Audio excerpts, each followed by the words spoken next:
first ever in history video podcast for the network.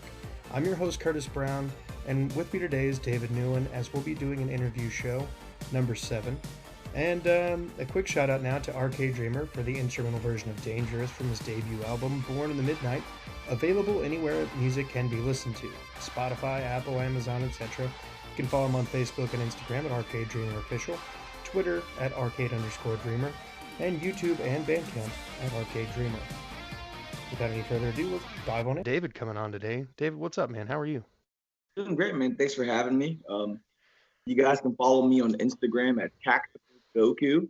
You can also follow one of my sponsors, Kerber Arms, Kerber, arms.com, for any of your concealment or outside the waistband holster needs. And you can also use my promo code TACGO15 for 15% off on your holster purchases. That's TACGO15. There you go. So you're actually kind of a big deal on Instagram, are you not? I wouldn't say a big deal, but I feel like I found okay. influences, or I feel like I've caught the right attention now. Okay. So do you have like a metric shit ton of followers or anything? No, maybe 1,400, maybe 1,500 followers now, and a large, thankfully, a large group of them are, very well versed in very specific skill sets and certifications that I am also, in the likeness of studying. Yeah. So I brought you on today because you have a unique take on the world. You've been through some stuff. You've seen a lot of stuff. And it's definitely shaped you for the better. And at least my opinion, I think. So why don't you give us a little backstory about yourself, a little bit about your family, if you're so inclined, and just give everybody a little taste of what it's like to be David. Yeah, it's how can I summarize it? I know both of my parents refugees. Both of my parents are Vietnam War refugees. Actually, they met here in the States. My mom was a war orphan. In her part, she was a biracial war orphan. So you can only imagine the xenophobia, the ridicule you're dealing with someone that looks mixed. Yeah. So I can only imagine the hardships and shit she had. And she was born right before the fall of Saigon. She was born in October of '69. Fall of Saigon happened roughly in '72, if I'm not mistaken. So she was very young when that happened. 3 years old. Yeah, 4 years old, man, when fucking the communists took over. Fucking communists. That's what they do, though. That's communism for you. My dad, he came from a farming family. Like my grandfather was Vietnamese Special Forces. The only photo I have of him is actually him in military uniform in black and white. And I'm looking at it right now. Okay. You can only imagine, being a person, that comes from a poor family. Everyone works at a young age. It's a farm. If you don't farm, you will die. You cannot eat. Mm-hmm. And this is post-war time or current wartime too. So you can only imagine like rations, all the other, inner social political violence and conditions that we weren't aware of, because we weren't actually living there. We only read about the shit. So we don't know how deep it was, or how deep backstabbing a neighbor could be, like in those situations. Yeah. And so like my dad had to deal with that, having a mom at home, like having his mom or my grandma, and then his siblings and shit. To my understanding, my dad was too young to fight in the war because he was, just like a little bit too young to be drafted. But some of my uncles fought, and so I'm from what my understanding was, my dad did a lot of labor and tried to keep the family alive during the war, essentially. Yeah, I mean, I really don't know much about pre-war Vietnam. Like I really don't know much. I need to get into it a lot. I love history, so I need to get into a little bit more of the world history aspect of everything. Well, but my dad said Nam in he left Nam in the '80s, and this is mid Pol Pot, I'm assuming. It's like this So after the fall of Saigon, a lot of people don't know, but the Chinese decided to attack from the north. As soon as America left, they withdrew.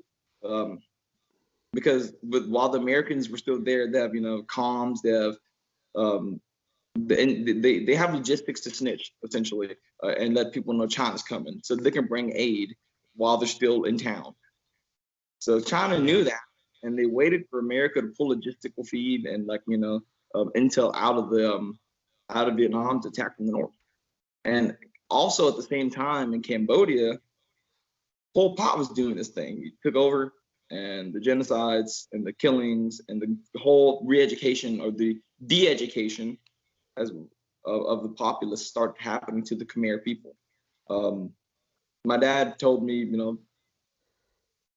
he was there not exactly during the height of the killings, but there during the Vietnamese intervention. So at the same time as China's attacking Vietnam from the north, the Vietnamese jumped into Cambodia to try to fight Pol Pot. My dad went to Cambodia mid or post Pol Pot during the Vietnamese-Cambodian conflicts. And he described to me in great detail using an RPD light machine gun. It's chambered in 7.62 by 39 Soviet, and it's a chain or it's a belt fed machine gun. So there's a top cover. Yeah. It takes a drum mag. I actually shot a semi-auto variant of a video so you can see. But he described in great detail when I was a very young kid, and the operation of that weapon system. And so I getting older, like remembering that, I verified it wasn't bullshit in the story. Yeah. Yeah. It's those kind of moments right there where you're like, you grow up and you find, evidence to prove your parents right about something. Yeah. And stories that they want to tell you about shit, but you don't know if they're lying or not. Teach you a lesson. And then you find out they're telling the truth, and you're like, shit. Like, yeah, damn, you went through that, like, damn, So like after the Cambodia thing, he went to Laos and Thailand as well. So like he had to migrate through 3 separate countries, learn 3 different languages, all at the time of post-war. There's a bunch of scared, anxious people with guns that don't speak your language, and you look and sound different, and you're a refugee. And you know what happens when you don't speak someone's language? And I have a gun and you don't? I can plot to kill you when you're sleeping. I can plot to arrest you, send you back to where you came from, and make money off the government. Yeah. There's a lot I could do because you don't hear me speak the language of the country you're hiding in. Right. Yeah. No, I mean, that definitely would make camouflaging very difficult. Or even like trying to blend in, or just anything. Like surviving. Knowing the laws or etiquette, shit like that. Like you asking for food, man. Like, so did he ever run into anybody that, would teach him things? Oh yeah, he was very self-taught. My dad was like, I definitely get that from my dad, being very self-taught. He had to learn through survival. I'm sure he's met the people along the way to help him. But by the grace of the world and his hardships as well, and to give credit to that. But I don't think he would have made it, alone for sure. Like someone had to help him out along the way. I just wonder if he was ever told you a story about like, there was this, like a village of people that I stumbled upon, and they were helpful.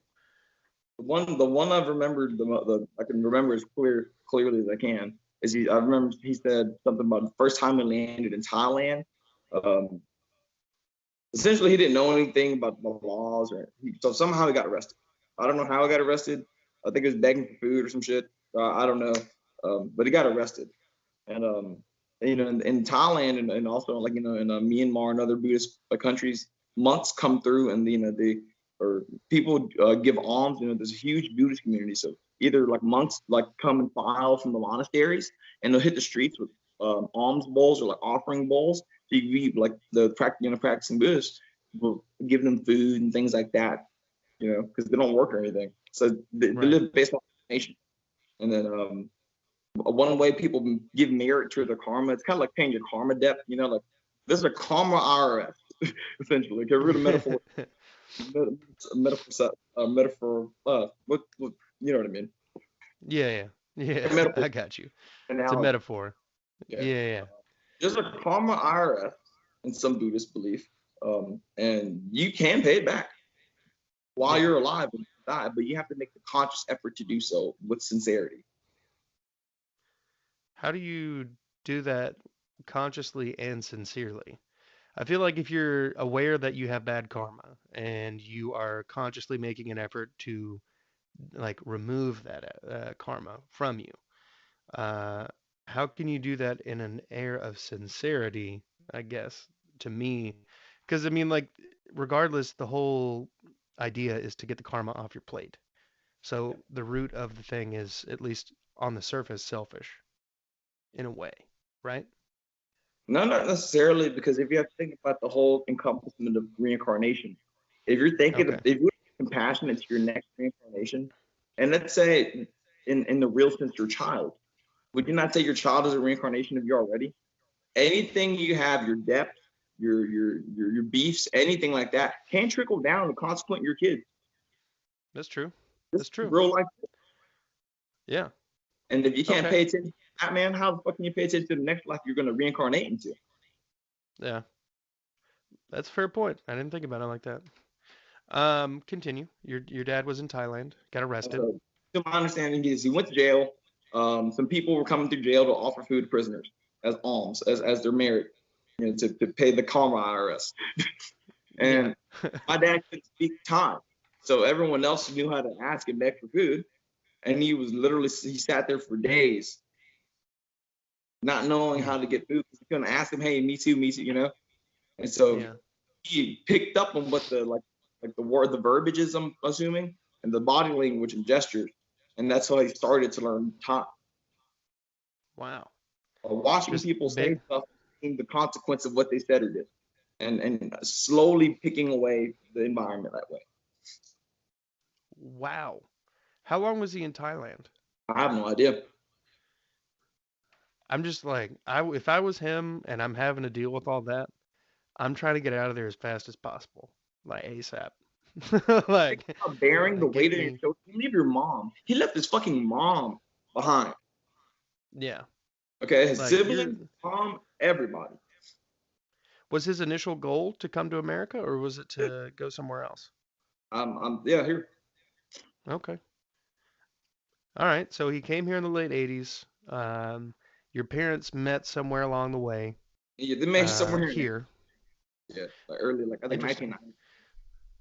So what did, okay, let me just ask this because I've always wanted to ask, why the hell do people choose Nashville, Tennessee to come live in? You know what I mean? Logistically, also a great thing I talk about, but I have case studies on and I've looked into it. So from a tactician standpoint, war has laws and rules, and as you see, I put in air quotes, war crimes happen every day. Right. But if we Yeah. were to build this metaphors, I came to America, right? I'm a citizen, square one with the education that I have instilled in me as of today for myself.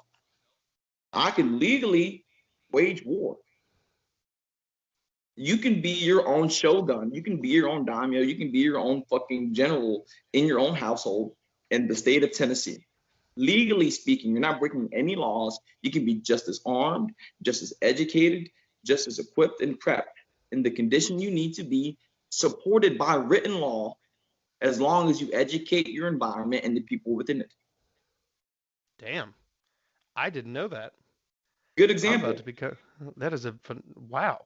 Continue. Legally speaking, right? Let's say I was one of those family members that had like 5, 6 kids. All right, all of them are Okay. old enough to be athletic and pick up a weapon.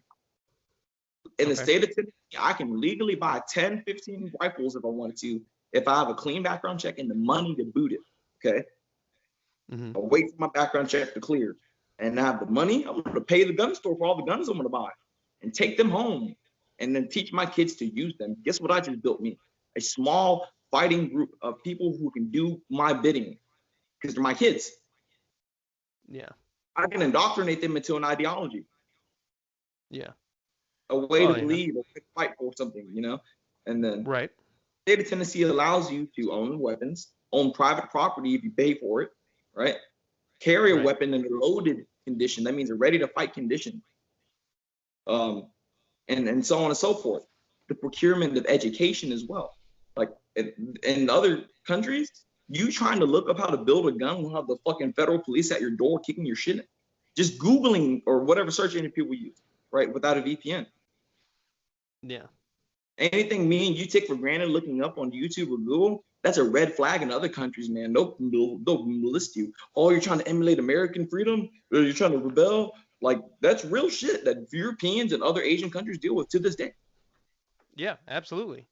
That's kind of my whole, like, you have come into a very like-minded state as I have, um, in terms of distrust for the state, um, a huge interest in developing the family unit with some sort of like faith or honor to it, as well as being an individual and not bowing to the societal norms of today. Fuck stencils, dude. Fuck stencils and shit. Dude, for real though. But um so I mean it's just kind of one of those things where it's like I've spent a lot of time trying to get out of my old way of thinking just to get to where I'm at, and you got here in a completely different way. And like without ever like necessarily like without I mean I can't necessarily say you haven't looked up stuff and like looked into shit because you clearly have. You are very well versed in a lot of different stuff. Um, but it's just kind of interesting. It'd be like you show up one day after, training for a bodybuilding competition for like the next 6 years, and then some guy was just born like you, like you've been like he's just got the muscle structure that you do. Worked that hard to And get there. The dude just came up with it. yeah, that's not like it's a whole other thing. It's like, all right, wow. First of all, because I didn't know that was an option. But like, so um, you've said before that you're not very much attached or knowledgeable of libertarianism, but like sometimes we agree on stuff. Because at the heart of being a libertarian is championing being an individual and being left alone if you're not doing harm to other people or their rights specifically. Um, so I think, if you ever wanted to get into that, we could get into that. But I do think that you have an interesting backstory in general. Like the last time we were talking, you said that when you were about 3, 4 years old, you were having to translate for your parents. Yeah, dude. Uh, Like, yeah. uh, So so how long did that last? Or do your parents know any English now? they speak Are they English, better? but both of my parents are at a mental state of I don't want to do anymore. They didn't. Yeah. They didn't. They didn't. They did the bare minimum to get by, and that's what we stuck with for the rest of their life. Yeah. And it's sad. They. I'm looking at the thick ass English Vietnamese dictionary, and none of them have touched it. Neither one of them have tried to touch it or find an answer for themselves. They're very reliant and codependent on me finding out things for them for stuff I have nothing to do with. And Yeah. and being conditioned in that factor for since I was a child before starting school, they taught me to be a war tactician from the day beginning. I was taking care of adults that didn't know how to take care of themselves, dude. While I'm being Yeah. taken care of by people who were fucking mistreating me, all at the same time, trying to mentally process this shit. Yeah. I didn't have a So child.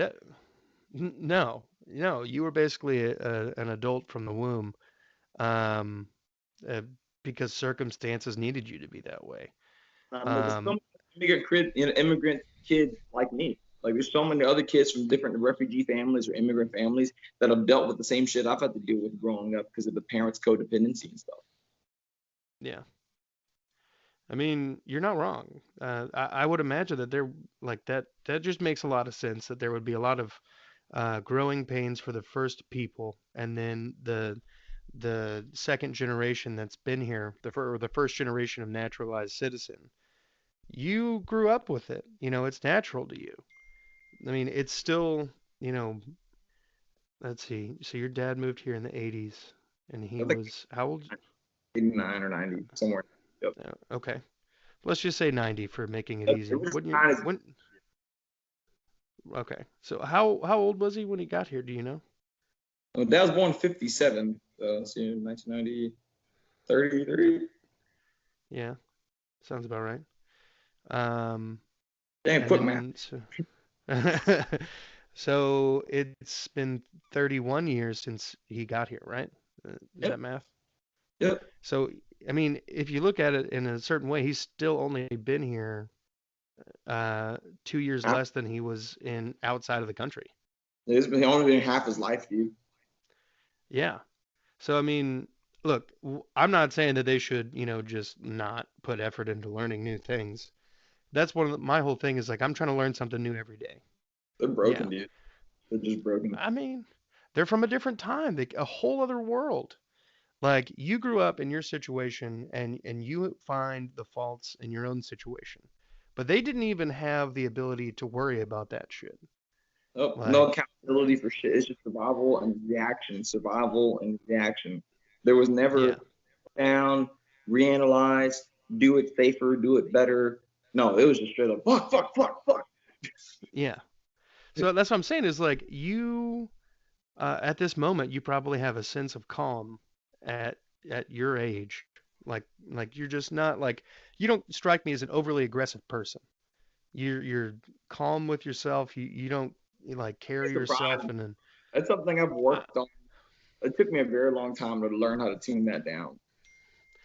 right. But do you think like think about the mind state or the mindset your parents had at Mhm. your age and compare like the emotional stuff that you've gone through compared to what they went through in the sense of like, all right, you know, what's the word I'm looking for? Ah, Affluence, like affluence here has changed your life to where you don't have to feel the same type of things and experience the exact same stuff your parents did. You know what I mean? mhm. So we have a sense of peace that you can instill in yourself by protecting yourself and your Mhm. loved ones. Yep, yep. And they never had that kind of peace.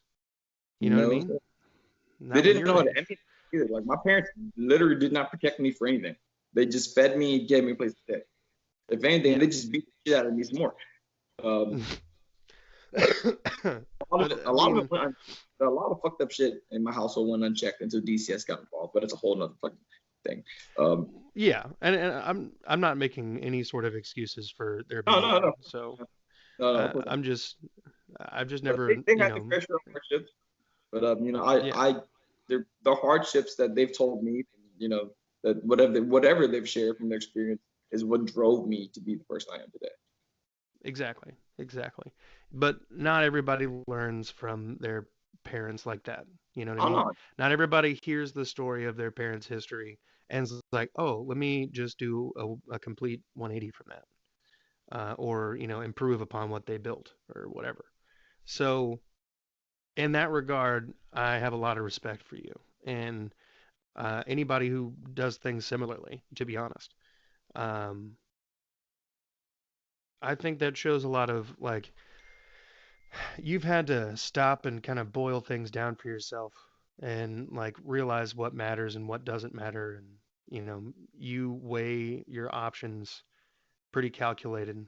Um, so I think that is something that a lot of people don't do anymore. They just kind of take everything at surface value, and there's not a lot of deep questions about anything going on.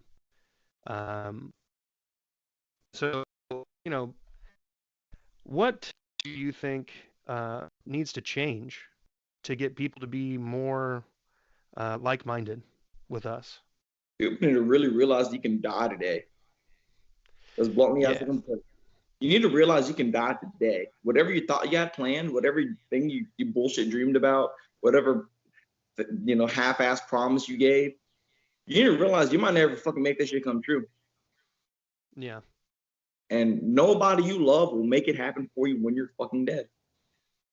Not a single soul in this world you told and vented and told your dreams about ever since you were so young, and this person stuck by you and like supported you and gassed you up to the condition that you can fulfill this dream, whatever that may be. If you don't realize like today may be the day you stop making that next step closer to your goal, what the fuck are you doing? To bluntly put it. Everything else matters. I'm not trying to belittle anybody's passion or any external things that I don't value. Okay, those things are valuable too, and they're respectable boundaries. But think of what you're doing in the aspect of when you die, what are they gonna put in your obituary, my guy? What story of fucking he, she, them, whatever you want to call yourself, worked so hard to achieve, right? And the receipt, the payout consequence of whatever effort you sown, right, is yours. Athletically, academically, philosophically, philanthropically, like whatever the case is, right? You should have done something that people can't deny when it comes to your funeral. I firmly believe that shit. You should think about that shit when you wake up. Can I do something today that if I die today, and I hope I don't, that some person can be like, I remember this thing of kindness or whatever it is, this act of, good morality towards womankind, humankind, without hesitation. You should leave a mark on this earth with the community, the people you commute to see or work with every day, and make some sort of impact like that. Well, I first of all, I completely agree. Completely. I feel like it's a duty to every person who actually claims and uses the words "I love people" or use the words "I care about the world" or use tags and labels to put themselves on some sort of special "I'm better than you" box. Oh, I'm a Christian. Yeah. What does that mean? What do you do at home? How to treat your kids? How much money you spend on shit you shouldn't spend? What statistics do you have that can equate to if there's competition of what you did and we kept track of everything? What makes you a better Christian than other Christians? Right. You're right. It's not about that shit. But that's how I look at it though. I base people's descriptions of what they do or themselves or how they speak about themselves off of the consistency of data I have off of them. Just like any scientist would. Right. You're basically, you're basing it on the actions versus what is said. I'm trying to act the emotion. I'll still respect what's being said, but I need to not remove it. The emotion adds expectation. Yeah. Yeah. It's a very safe way of, you're basically just kind of weeding out the people who are full of shit. Yeah, absolutely. And a future to think about. Do you want anyone in your circle, like your immediate circle, right? Let's say you were sick or ill and you just couldn't help, take care of the kiddo. But they're in an independent age now, but you want them to be educated and engaged while you're not able to coach them and do things with them personally. Would you not like to have a list of friends you trust with your child's safety without your supervision, who are educated, right, and have their own personal habits that won't endanger your child or bring any judicial or legal shit on your child's safety, right? And they can hang out with a person and learn something helpful. Don't you want a nice handful or a list of people like that? You can just close your eyes and take my kid and teach him how to be a mechanic. Take my kid and teach him how to build a tree house today. Take my kid and teach him something that won't hurt him, and you will always keep him safe, and I don't have to bat an eye. Right. You should have a fucking group of friends that you believe in, and you verified and checked on their morality, their integrity, and their ability to provide something that you trust your kid to learn that won't harm them. Right. And be happy with that shit. Right.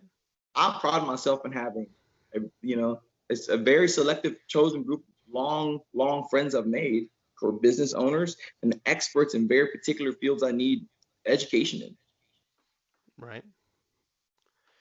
I mean, that's the goal, is you want to be surrounded by successful people, so success rubs off. Sharpen people, but people are going to be better than you, so you can get sharp. You have to be pushed forward. You can't be stagnant and plateau. Exactly. You're completely right. But how do we get people to be back in that mindset? I feel like there was a time in American history where people took a lot of pride in their family. They took a lot of pride in their work, and they took a lot of pride in themselves and bettering themselves. And Late, I think, it's the label. say again? It's the labels. It's the division. It's the label. And I'll give you a great example. Let's say a Vietnam 2.0 happened.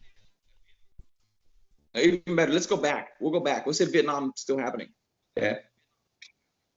And a refugee came here, like they were thankfully able to come to America at a young age and hopefully integrate into American society. However, we don't know that this kid is a witness to war crime of his entire village. American soldiers with American flags on their shit, and they can visualize and remember it, have it burned in their memory. Dudes in American uniform kill people in their village indiscriminately. Okay. But now they're in the country of the people that fly the flag of the motherfuckers that murdered your people. Because that's the only memory you got of them when you first encountered them. Okay. Hmm.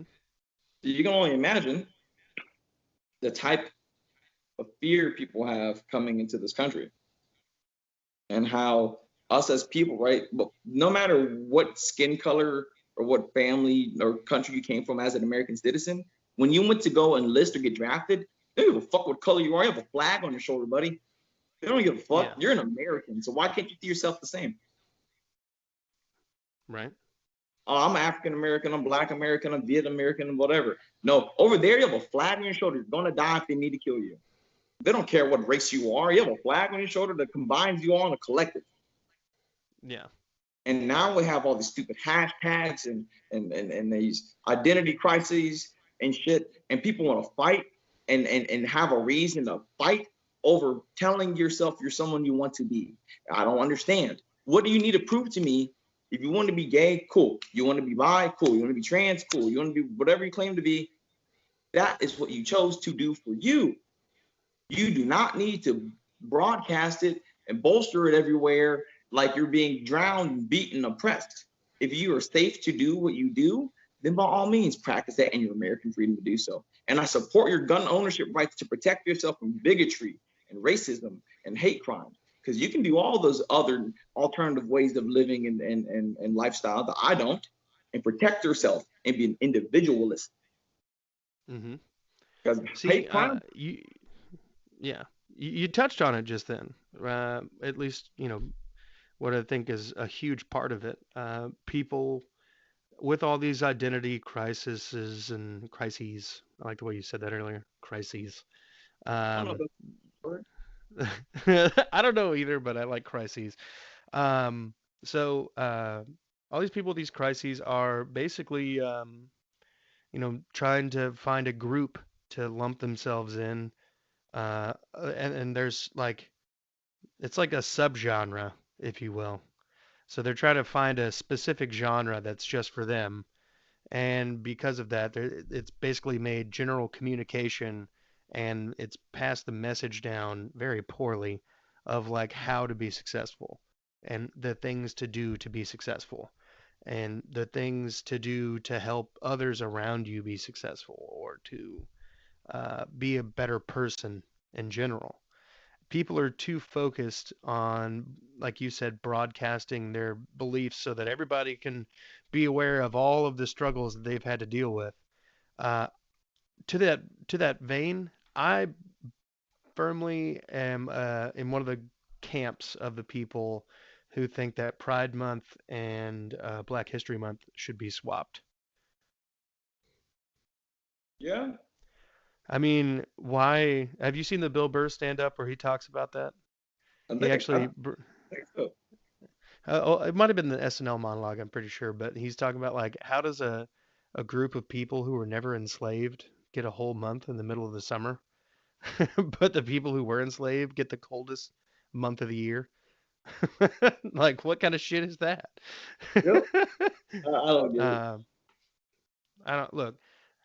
There's a lot of things going on right now that I think are links back to cultural Marxism, because it's basically just dividing into the smallest group possible and constantly trying to get the government to cater to you and getting other people to cater to you, which is why I have a problem with people blanket terming entire Yeah. um, Yeah. like groups of people with like Latinx. Like, if you are a Latinx person and you choose to use that label and you ask me to call you a Latinx, that's fine. I have no qualms with that. Because you But said you if wanted. you're, do what? Yeah, because you said that.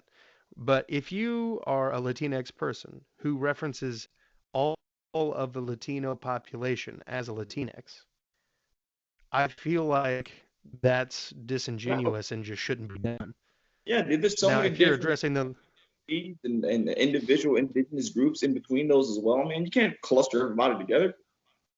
No, and I just I honestly feel like it's probably one of the more insulting things to people who are not a member of the Latinx community, to be called a Latinx in general. I've seen friends of mine get very upset and put hands on people for being called Latinx, and they're like, just like, dude, I am very clearly a man.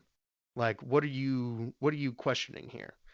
Um, so I just don't understand why people feel the need nowadays to put so many different labels to constantly feel the need to cater and pander to the smallest denominator.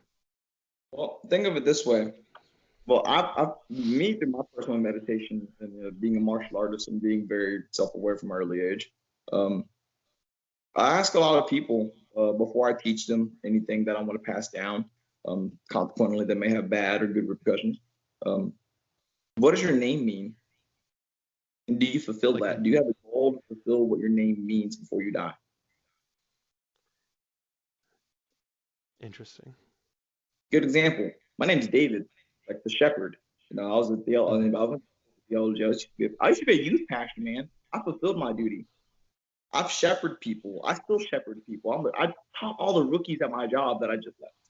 It's something I do naturally without even thinking. I love to collect people that I find that I can nurture and make them the best they can be and lend them on their way and let them be. Like, I've done my part. That's what I've Yeah. done as long as I can remember, and I still do it. That's how I live. I live up to my namesake.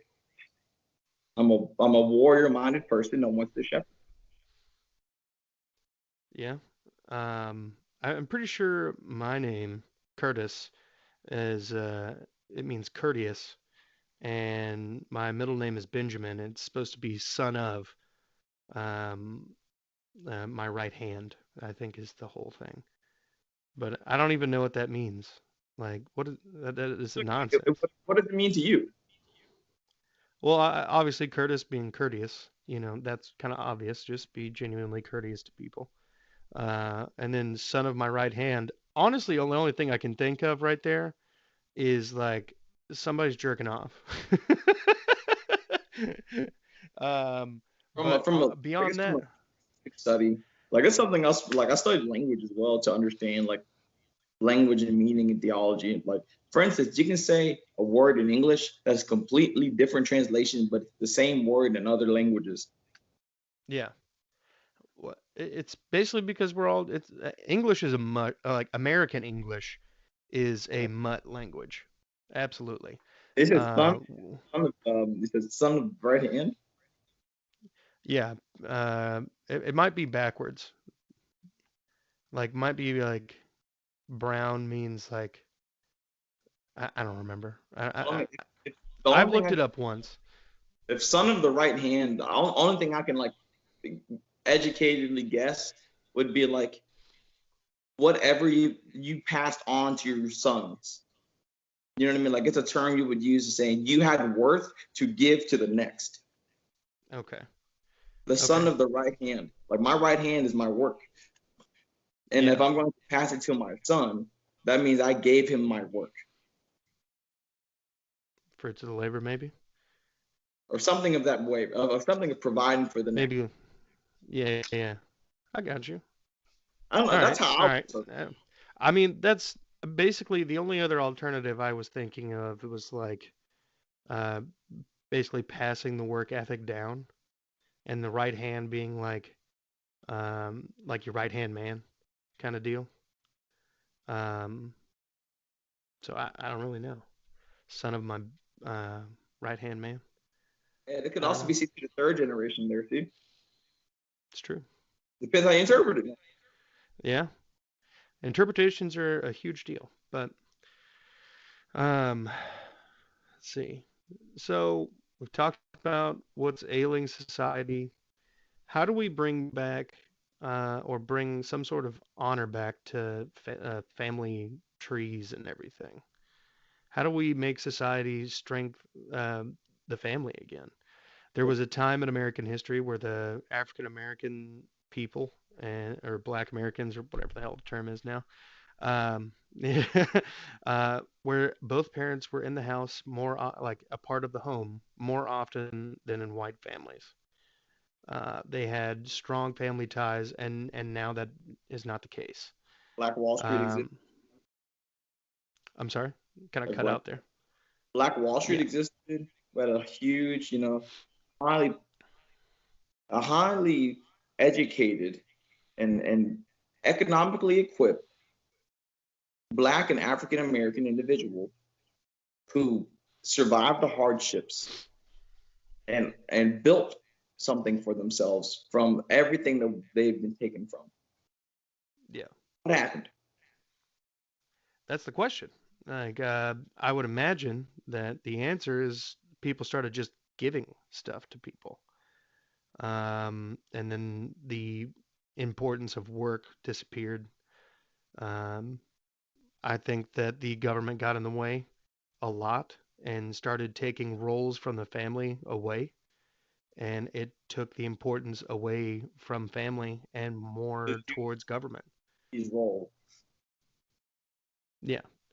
See, that's what the government does. They just love to absorb roles. We used to have private police up until like the early 1900s. Like during the First World War, we didn't have enough able bodies to fill out private police departments anymore, and people were getting worried. So the government just sent out police agents. And that's basically how we started Here, funding federally. Huh? so I'm gonna deputize you. I'm gonna deputize you. Yeah. You have been deputized in the name of the United States of America. Go out there and cause some Go, crazy go, shit. go shoot tonight. Let's. Yeah. Yeah. So I think the government stepped on every family's toes and taken a lot of what the family needs to view as important and as something that they need to do. Um, and it's taken on those roles and made families lazy and almost apathetic towards you know each other and what the general sense of purpose and community is supposed to be in a family. It's pretty sad. Going back to my comment of the family in the mindset of warfare. Hmm. It goes down to when you have war, you think about the provisions of the nonviolence as well. Like you have support members and every other bit of logistical of consequence: food, water, medicine, travel, everything else you can just think about, right? Your family, if you were like to put the metaphor out, you're in a place that you can't resupply. Like you can't just go to Walmart every day. You can't have that um, entitled expectation of service, of availability of product, and of all the what's the word I'm looking for? Instant gratification. Yes, that Being in we. Oh my God, instant gratification has ruined us. it has. Um, think about this: a city kid, right? Take a city kid and take them to their family member's farm for summer, and see how impatient they are about planting some food and actually watching progress happen. Might be a week for a little sprout, but they'll probably give up. Hmm. This is boring. It's hot. You guys have Wi-Fi? Bingo, Yep. bingo, that kind of shit, man. Like, so back to like being independent, provisional individuals. The government caught on that they would lose a lot of valuable control when humans that live in their controlled territories can fight, think, and eat by themselves. Yeah. Because And remember, the individuals and I'm talking like prior to the machine gun ban, right, in the 1980s, the federal government allowed us to buy machine guns while they were still fresh off the presses from wherever companies were making them. And now from that point on, any legal machine gun you and I could register to first get a class 3 license or an SOT. So we have to go all the classifications first. And then once we get that done, presumed, we have to have the $30, $40, $50, $60,000 to buy a machine gun that was manufactured prior to the 1980s date, and anything else backward. Nothing new or from that date forward is allowed to be in civilian hands. Can you imagine buying an auction $40,000 like old ass fucking Thompson or some shit, $56,000? I mean, I would try not to do That's that today. at all. That's Well, what happens to me is a lot of people will find black market methods of getting that accomplished. You know, they'll go around all that. what I don't know what I'm talking about. Well, I mean, that's the thing, you know. That happens. People find a way. I don't know. I don't know that criminals could get bad things to continue to happen, even though there's rules that say stop. No idea. Yeah. Well, see, that's another thing that people think the government does super well is telling people to stop doing something. Stop it. You I'm know, gonna we stop it. you kids can't drink. You better not. No, you better not. You high school or whatever Yeah. kids. Yeah, it's Damn. like, okay, well, they were doing it anyway, so now you just made it illegal. Now you're just picking up fines on the poor kids, and then and fucking up their lives. And then the rich kids' parents are just like, oh, we got a lawyer, it's fine. So, That I mean, like, to be honest, there's so many layers to everything going on right now in our society, there is. and it sucks. It There's sucks. too many intricate. Yeah, and they're all interwoven and just like, They're so particular, so contextually like stimulated that we can't even like hit the nail on the head. We can't even get to. It's not a surface thing, like you were saying yeah, earlier. It's much deeper than what we can grasp from our perspective at the surface. yeah, it really is. And most of the time, like we've talked on a lot, you know, people don't put in the damn effort to think that deeply or that long about something, just to weigh the consequences of what happens, you know, or to, you know, grow from the experience. None of that really happens anymore. And it's really kind of upsetting, to be honest.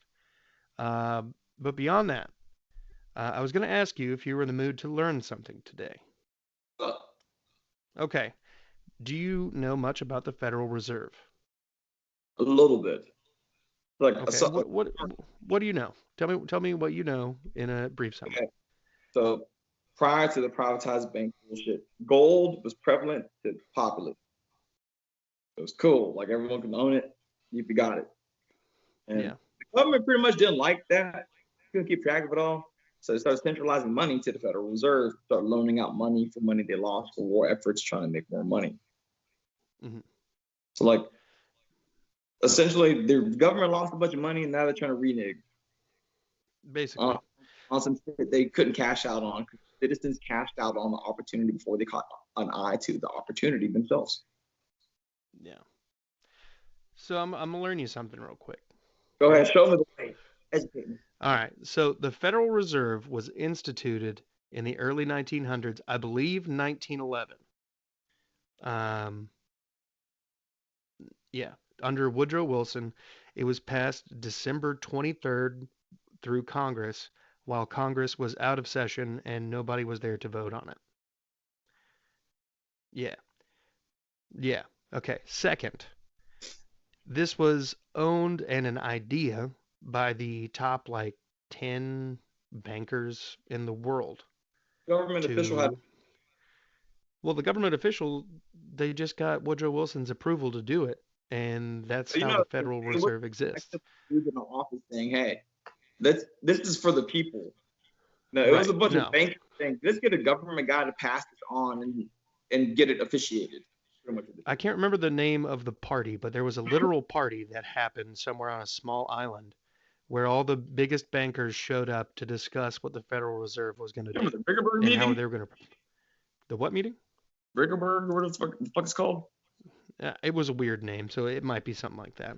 But like J.P. Morgan was there, um, All the big and names. like yeah. So just like imagine whatever the early 1900s big money people were, they were there, the biggest of the big, and they started the Fed. This basically put us on a trajectory of getting off the stock or the backing of gold and silver. We Mhm. stopped using nickel to make our nickels. We Things stopped stop being using copper. Huh? things stop being face value. Yeah. So they just started doing what the last Roman emperor did. And by the way, Rome collapsed because of inflation. America. Because what used to America's gonna get there. They used to have in Rome these little silver coins Hmm. that were 100% silver. This last Roman emperor, I can't remember his freaking name.